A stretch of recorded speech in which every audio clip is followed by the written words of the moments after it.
நம்ம தமிழ் மொழியிலிருந்து பிறந்தது தான் கன்னட மொழியா அப்படின்னு கேட்டால் கிடையாது. தமிழ் மொழியிலிருந்து பிறந்தது தான் கன்னடம், தெலுங்கு, மலையாளம் போன்ற திராவிட மொழி குடும்பத்தில் இருக்கிற எல்லா மொழிகளுக்குமே தாய்மொழி தமிழ் அப்படின்னு இன்னுமே சரியாக சொல்லலாம். இதை எதை வச்சு சொல்கிறோம் அப்படின்னா, நம்மளோட தமிழில் பழமையான நூலான சங்க இலக்கியம் கிட்டத்தட்ட கிமு 5ஆம் நூற்றாண்டிலிருந்து 2ஆம் நூற்றாண்டுக்குள்ளே எழுதப்பட்ட ஒரு நூல்.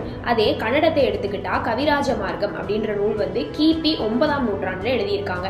தெலுங்குல பாரதம் அப்படின்ற நூல் கிபி 11ஆம் நூற்றாண்டில் எழுதப்பட்டிருக்கு. மலையாளத்தை பொறுத்தவரை ராமச்சரிதம் அப்படின்ற நூல் கிபி 12ஆம் நூற்றாண்டில் எழுதியிருக்காங்க. இந்த மொழிகளுக்கு இடையே இருக்கிற கால வரையறை வச்சுதான் நம்ம தமிழ் மூத்த மொழி அப்படின்னு சொல்றோம். அது மட்டும் இல்லாம இந்த மொழி சொற்களையும் நம்ம தமிழ் மொழி சொற்களையும் எடுத்து பார்த்தா தமிழ் மொழி சொல்லிலிருந்து மருவி வந்ததாகத்தான் மிச்ச திராவிட மொழி குடும்பத்தில் இருக்கிற எல்லா மொழிகளுக்குமே வார்த்தைகள் இருக்கும். மொழியியல் அறிஞர்களான மேக்ஸ் மியூலர் கார்டுவெல் அவங்களோட ஆராய்ச்சி மூலமா இதை நிரூபிச்சிருக்காங்க. இந்த காணொலியில நம்ம தமிழ் மொழியோட தொன்மையை பற்றியும் நம்ம தமிழ் எழுத்துக்களுடைய ஆரம்பத்தை பத்தியும் தான் தெளிவா பார்க்க போறோம். இந்த மாதிரி ஹிஸ்டரி அண்ட் ஆர்கியாலஜி, அதாவது வரலாறு மற்றும் தொல்லியல்ல உங்களுக்கு விருப்பம் இருந்துச்சு அப்படின்னா சேனலை சப்ஸ்கிரைப் பண்ணிட்டு இந்த வீடியோவை கண்டினியூ பண்ணுங்க.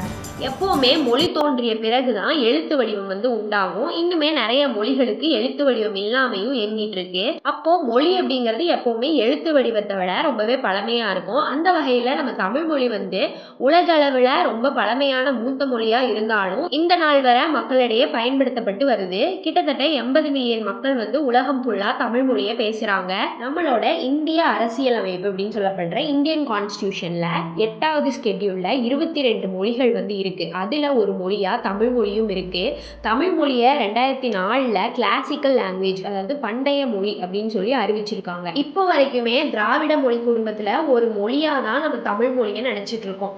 உண்மை என்ன அப்படின்னா, தமிழுக்கு பதிலாக பயன்படுத்தப்பட்ட ஒரு வார்த்தை தான் இந்த திராவிடா.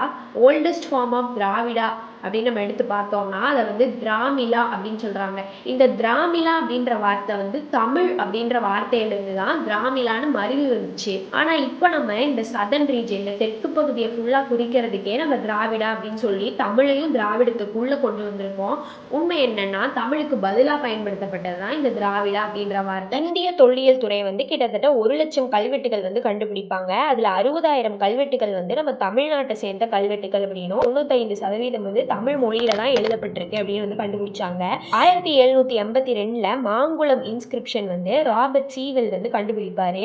அதை எந்த எழுத்துக்கள்ல எழுதியிருக்காங்க அப்படின்னு தெரியல. அசோகர் பிராமி காலத்துலதான் ஆரம்பத்துல நம்ம இந்தியாவில கல்வெட்டுகள் கிடைச்சிச்சு. அதே மாதிரி நம்ம தெற்குல அசோகர் பிராமியில இருந்து கொஞ்சம் மாறுபட்டு தமிழ் பிராமி அப்படின்னு சொல்றாங்க. இதை ஐராவதம் மகாதேவன் தான் கண்டுபிடிப்பாரு. அதாவது தமிழ்நாட்டுல கிடைச்ச கல்வெட்டுகள்ல இருக்கிற எழுத்து வடிவம் தமிழ் அப்படின்னும் அதோட மொழி நம்ம தமிழ் தான் அப்படின்னு கண்டுபிடிப்பாரு. இது கிட்டத்தட்ட கிமு 5ஆம் நூற்றாண்டை சேர்ந்த கல்வெட்டுகள் அப்படின்னு நம்மளுக்கு தெரிய வரும். இந்த தமிழ் பிராமி எழுத்துக்கள் தான் கிராந்தா, வட்டெழுத்து அப்படின்னு மாறி அதுக்கப்புறம் இப்ப நம்ம பேசுற தமிழ் பல்லவ மன்னன் நரசிம்மவர்மனோட காலத்துக்கு அப்புறம் தான் 8ஆம் நூற்றாண்டுல தான் இப்ப நம்ம பேசக்கூடிய தமிழ் வந்துச்சு.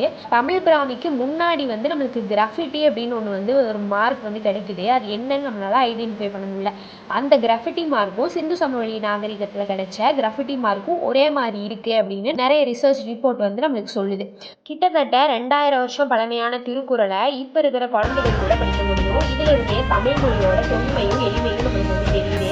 வேற ஏதாவது கருத்துக்கள் தமிழ் மொழியை பற்றியோ இல்ல தமிழ் எழுத்துக்கள் பற்றியோ உங்களுக்கு தெரியும் அப்படின்னா கமெண்ட்ல சொல்லுங்க. இந்த மாதிரி வரலாறு மற்றும் தொல்லியல், அதாவது ஹிஸ்டரி அண்ட் ஆர்கியாலஜி ரிலேட்டடா கான்டென்ட் மிஸ் பண்ணாம சப்ஸ்கிரைப் பண்ணி வச்சுக்கோங்க.